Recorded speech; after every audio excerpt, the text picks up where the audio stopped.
안녕하세요. 오늘 배울 내용은 전기저항입니다.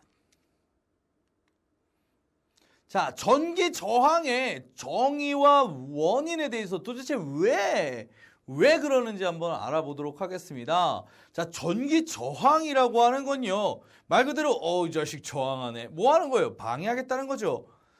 뭐 좀 해보려고 하는데 저항해요. 방해하는 겁니다. 그럼 뭐를 방해하느냐? 전기에서의 저항. 결과적으로 뭐예요? 전기는 전류의 흐름에 의해서 나타나는 현상들인데요. 그런 전류의 흐름을 방해하는 성질. 그걸 우리 뭐라고 합니까? 전기 저항이라고 합니다. 기호로는 라지 R로 쓰고요. 단위로는 옴이라고 합니다. 이렇게 생긴 그 기호를 쓰고 읽을 때는 옴이라고 읽어줍니다. 1옴, 2옴, 3옴, 4옴 이런 식으로. 그렇습니다. 그러면 전류 흐름을 방해한대요. 도대체 왜? 누가 어떤 의도로 방해하는 걸까요? 뭐 사실 의도까지는 갖고 있지 않고요. 전기가 흐르고 있습니다. 정확히 말하면 전류가 흐르고 있는데요. 전류라고 하는 건 뭡니까? 전자의 이동이죠. 그죠? 근데 걔가 어디를 흘러갑니까? 도선이나 어떠한 전류가 통하는 물체를 흘러가고 있겠죠. 그러면 그 도선 또는 어떠한 물질 뭘로 구성되어 있나요? 원자로 구성되어 있는 겁니다. 그러면 전류가 막 가는데 지나가는 그 전선, 도선 또는 물질도 어때요? 원자로 구성되어 있으니까 원자들이 이렇게 서 있겠죠. 그러다가 전자들이 툭 어깨 부딪히는 거예요. 으아. 액션 영화에선 바로 싸움 나죠? 그렇습니다. 마찬가지예요. 전기저항도 어떻습니까? 전류가 도선이나 물질을 흘러가고 있는데 그것들은 원자로 구성되어 있단 말이에요. 그러니까 원자가 서 있다가 전자랑 빡빡빡 부딪히는 겁니다. 부딪히다 보니까 우리가 어때요? 길 가면서도 어깨 자꾸 부딪히고 다니면 사람 많은 데에서는 다니기 힘들죠? 마찬가지입니다. 원자랑 전자랑 어떻게 돼요? 부딪히면서 만들어지는 게 결과적으로 전기 저항이라는 겁니다. 그럼 어떤 게 저항 큰 거예요? 많이 부딪히는 거죠. 충돌이 많을수록 어때? 저항이 크다라는 거 기억을 해주시길 부탁을 드립니다. 결과적으로 전기 저항이란 뭐예요? 도선에 흐르는 전류 또는 물질을 흐르는 전류가 그 물질 또는 도선으로 이르는 원자와 빠바바박 충돌해가지고 전류가 가려고 하는데 계속 부딪히니까 짜증나서 못 가는 거죠. 그게 바로 전기 저항입니다. 당연히 충돌 많을수록 전기 저항 커진다라는 거 기억을 해주셔야겠죠. 자, 그러면 전기 저항에 영향을 주는 요소는 무엇인가? 그 중에 첫 번째가 바로 물질의 종류에 따라서 전기 저항이 달라진다라는 겁니다. 예를 들어서요, 이런 장난 정말 치면 안 되지만 쇠젓가락 갖다가 여기 스튜디오에 있는 돼지코라고 하죠. 그 전기 코드에다 훅 찌르면 어떻게 됩니까? 빠찌지지직 220V 안녕. 엄마 아빠 안녕이죠. 바로 갑니다. 그런 장난 치면 안 되죠. 근데 나무젓가락은 어떻습니까? 전기 안 통하죠? 종이는요? 전기 안 통합니다. 그러면 분명히 코드에다가 전기 플러그에다 꽂았는데 전기 통하는 놈이 있고 안 통하는 놈이 있습니다. 무슨 차이예요? 쇠젓가락과 고무, 나무, 물질의 종류가 다르죠. 물질의 종류에 따라 다릅니다. 결과적으로 전류를 통하는 정도도 물질의 종류에 따라 다른데 그 이유는 뭐예요? 물질이 다르다? 그 얘기는 무슨 뜻입니까? 구성하는 원자가 다르고요. 그 원자의 배열도 다르겠죠? 그렇습니다. 원자의 배열 상태가 다릅니다. 전기 저항이라고 하는 건 전류가 흘러가는 걸 지나가는 걸, 즉 전자가 지나가는 걸 방해하는 거기 때문에 전자들 지나가기 편하라고 딱 원자들이 배열 딱 맞춰가지고 차를 타고 있으면 어때요? 전자들이 옆으로 휙 잘 지나갑니다. 근데 배열이 좀 불규칙해요. 삐딱하고 서 있습니다. 우 하면 툭툭 부딪히겠죠? 그죠? 그러면 막 그 럭비에서 막 미국 미식축구에서 막 스크럼 짜듯이 아주 지나갈 수 있나 봐봐. 덤벼! 막 이러면 못 지나가는 거죠.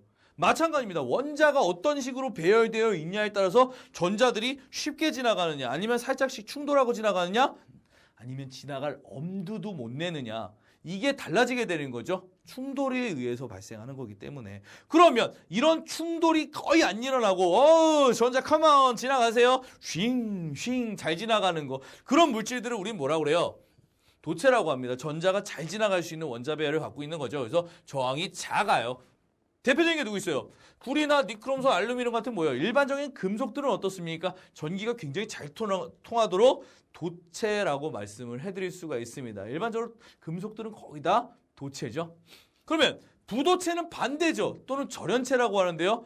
도체 아니 불자습니다. 도체가 아니에요. 전기를 통하는 애가 아니죠. 어디 한번 죽어봐. 뭐 통과할 수 있나 봐봐 하면서 막 스크럼 짜가지고 전자가 통과하려고 하면 아예 전자가 지나가지 못하도록 막아버리는 애들입니다. 원자 배열 자체가요. 어떻게 돼요? 저항이 커서 전류가 잘 흐르지 않는 애들이에요. 유리나 플라스틱, 고무 어때요? 플러그에다 꽂아도 빠지지지직 하면서 이런 현상 나타나지 않는. 물론 그런 장난치면 돼야 안 돼요. 안 되죠. 네 목숨 갖다 장난치는 거 아니다. 큰일 난다. 그냥 도체 부도체를 설명해주고 싶어서 했던 겁니다. 오케이? 각각의 원자 배열이 다르기 때문에 나타나는 거죠. 전류를 얼마나 잘 통과시켜 줄 수 있느냐. 그럼 반도체는 뭐예요? 삼성전자, 하이닉스. 우리나라 반도체가 짱이죠. 얘네들 뭡니까? 얘네는 변덕쟁이. 우훗. 예, 변덕쟁이입니다. 뭐예요?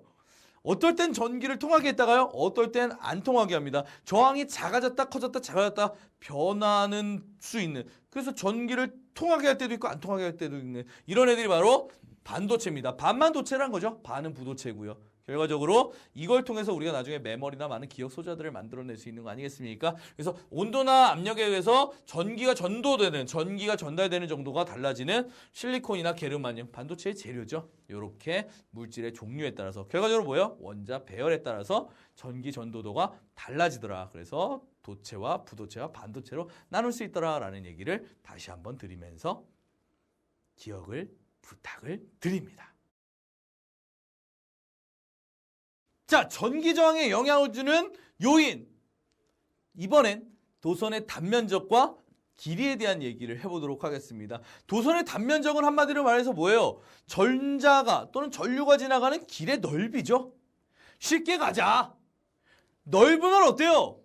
지나가기 편하잖아요. 그죠? 내가 이 큰 덩치 갖다가 요만한데 골목에서 막 이렇게 지나가면 이 지나가기 쉽겠냐? 아니죠. 넓은 길을 딱 해서 딱 걸어가야 빠르게 슉슉슉 지나가는 거 아니겠습니까? 결과적으로 단면적이 크다라는 얘기, 전류가 지나갈 수 있는 길이 넓다라는 얘기는 무슨 뜻이에요? 저항이 작다는 얘기죠. 잘 지나갈 수 있으니까 저항이 작은 겁니다. 결과적으로 단면적에는 어때요? 반비례합니다. 단면적이 증가하면요, 저항은 감소하는 반비례가 되게 됩니다. 그죠? 기억을 좀 해주세요. 그러면 도선의 길이는 어떻습니까? 전류가 지나가는 도선의 길이 또는 물질의 길이가 넓어지면 길어질수록 어때요? 마주치고 충돌하는 원자의 양이 어떻게 됩니까? 많아질 수밖에 없겠죠? 그러면 저항 커지는 거예요? 작아지는 거예요? 저항 커지는 겁니다. 결과적으로 어때요? 도선의 길이가 같을 때는 단면적이 굵을수록 저항이 작지만 단면적이 같을 때, 같은 길을 갈 때는 100m 가는 거랑 200m 가는 거랑 300m 가는 거랑 400m 가는 거랑 어때요? 충돌하는 원자의 숫자가 다를 수밖에 없겠죠? 도선의 길이가 길수록 저항이 커집니다. 그래서 저항은요, 간단하게 공식으로 나타내자면요, R은 S분의 L로 나타낼 수 있습니다. 물질이 같을 경우에는 어떻다라는 겁니까? 단면적에는 반비례하고 S가 단면적이에요. L, 도선의 길이거든요. 또는 뭐 스몰 l 이렇게 써도 되는데요. 얘 길이에는 비례한다라고 나타내 줄 수 있는 게 바로 전기 저항입니다. 그래서 얘를 그림으로 보면 이런 식으로 해가지고 그림에서 다음 중 저항이 가장 큰 것을 골라라, 작은 것을 골라라 할 때 있거든요. 골라 주실 수 있어야 돼요. 지금 어때요? 길이가 같죠? 그죠? 길이가 같습니다. 하지만 얘가 도선의 단면적이 몇이에요? 2mm/제곱미터죠. 그러니까 어때? 저항이 0.5로 절반밖에 안 됩니다. 단면적이 2배니까 저항은 2분의 1이네요. 아하, 역수관계 반비례 관계구나. 그럼 얘를 한번 볼까요? 둘 다 1제곱밀리미터인데요. 길이가 2배입니다. 그랬더니 어떻게 돼요? 저항도 2배가 되죠. 아하, 단면적에 반비례하고 도선의 길이에 어떻다? 비례하는구나 라는 걸 알 수 있습니다. 그러면 저항이 가장 큰 놈 찾아라 그러면 어떻게 하면 돼요? 가늘고 긴 놈. 그죠? 그리고 저항이 제일 작은 놈 골라라 하면 어때요? 짧고 굵은 놈 골라주시면 도선의 단면적과 길이에 따른 저항을 비교해서 찾아주실 수 있습니다. 뭐 일일이 계산하지 않아도 굵고 짧은 놈 고르면 저항 작은 놈, 길고 가는 놈, 단면적 작은 놈, 가는 놈 찾으면 저항 큰 놈이다라고 찾아주실 수 있을 것 같습니다. 예, 도선의 단면적과 길이 기억을 좀 부탁을 드리도록 하겠습니다. 핵심 정리 한번 해봅니다. 전기 저항이란 무엇이었습니까? 방해하는 거죠. 저항하는 겁니다. 뭐예요? 전류가 지나가려니까 그거 방해하면서 저항하는 거예요. 단위가 옴이다라고 얘기했습니다. 이름이 이렇게 이쁘진 않네요. 단위는 옴입니다. 자, 왜 일어난다고 했습니까? 전자와 원자가 부딪히니까 서로 짜증나는 거거든요. 저씨 미쳤나 막 이러면서 서로 부딪히고 지나가는 거죠. 액션 영화에서 바로 주먹질 오고 가는 그런 상황이 벌어지는 겁니다. 그러다 보니까 어때요? 충돌이 많으면 많을수록 시간 오래 걸리겠죠? 전기 저항 커지게 되겠네요. 커지게 됩니다. 자, 그러면 이런 거 괜히 저항이 일정한 게 아니에요. 무슨 뜻입니까? 전기 저항에 영향을 주는 요인들이 있다라는 겁니다. 충돌이 많아지면 돼요. 그럼 어떻습니까? 원자 배열에 따라서 충돌하는 횟수가 달라질 수 있죠. 전류가 잘 지나가는 배열, 잘 못 지나가는 배열. 그죠? 그래서 원자 배열에 의해서 전기의 전도도 상태가 달라지니까 도체, 부도체, 반도체로 나눌 수 있었고요. 같은 물질이라고 할지라도 어떻습니까? 단면적과 길이에 의해서 저항이 변할 수 있다. 결과적으로 저항의 변화에 영향을 주는 건 뭐예요? 물질의 종류, 그리고 단면적, 그리고 길이가 영향을 준다. 어떻게 영향 주는지 알아두셔야 돼요. 물질, 원자 배열에 따라서 물질의 종류가 영향을 주고요. 그다음 단면적 굵을수록, 그리고 짧을수록 저항 작아지고요. 길수록, 그리고 까낼수록 단면적 작을수록 저항 커진다라는 것도 머릿속에 기억을 해두셔야 문제 푸는데 별 무리가 없을 거라 믿습니다. 기억해 주세요. 개념 확인 문제 한번 풀어보도록 하겠습니다. 다음 중 도선의 전기 저항을 변화시키는 요인이 아닌 것은? 이라고 했습니다. 다른 온도의 변화는 무시한다. 그렇습니다. 온도에 의해서도 저항이 변하긴 하는데 그건 중딩의 영역이 아니요. 그렇습니다. 그러니까 여러분들 신경 쓰지 마시고요. 여러분들은 물질의 종류 그리고 단면적 그리고 길이만 신경을 쓰시면 될 것 같습니다. 그래요. 자, 그러면 저항에 변화시키는 요인 도선의 굵기, 길이, 단면적 그리고 물질을 이루는 종류 얘네들은 어떻습니까? 저항에 영향을 주는 애들이네요. 굵기나 단면적이나 그게 그거고요. 하지만 도선에 걸리는 전압은 어떻습니까? 전압은 여러분들 조심하셔야 돼요. 선생님, 전압과 저항 비례하지 않나요? 그래서 전압을 바꾸면 저항이 바뀌지 않나요? 조심하셔야 돼요. 정리 좀 할까요? 전압을 변화시켜서 저항이 변하는 게 아니에요. 저항이 변해야만 전압이 변하는 겁니다. 전압은 저항을 변화시킬 수는 없습니다. 저항에 의해서 전압이 변하는 거죠. 이건 확실하셔야 돼요. 그래서 도선에 걸리는 전압은 저항을 변화시키는 요인이 아닙니다. 나머지는 어때요? 저항을 변화시키는 요인에 포함이 됐었죠. 기억을 좀 해드리겠습니다. 이 네 가지 이게 사실 긴가민가 했다고 하더라도 나머지가 너무나도 확실한 답이죠. 그러니까 1번이 답이라는 것을 추측해낼 수 있습니다. 하지만 이거 맞고요. 그리고 전압은 저항을 바꿀 수 없습니다. 반대의 경우 가능해요. 저항이 전압을 바꾸는 경우는 가능합니다. 그건 다른 강의에서 한번 얘기를 하도록 하겠습니다. 일단 오늘 여기까지 하고요. 다른 동영상에서 또 좋은 모습으로 함께 하도록 하겠습니다. 수고 많으셨습니다.